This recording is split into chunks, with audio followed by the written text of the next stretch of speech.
Hello, welcome to Simple Answers. In this video, I will be showing you how to add summary blocks on Squarespace website. The first thing you want to do is go on the page that you would like to add your summary block on. Once on the page, you can simply tap on any section. For example, you'll see right here. Then you are going to tap on Edit in the top left-hand corner. After selecting Edit, you are going to tap on Add Section. Then from here, you are going to tap on Add a Blank Section.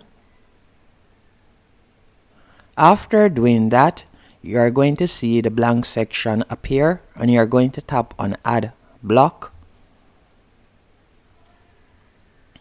Then from the drop down menu, you will simply scroll down and you are going to tap on Summary.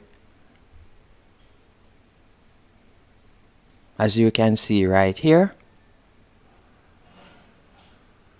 And you can tap on the pencil icon if you would like to edit it. And once you have done that, you'll simply tap on Done and to save the changes, and that's it.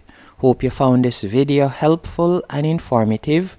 If you did, be sure to hit the like button and subscribe, and thank you for watching.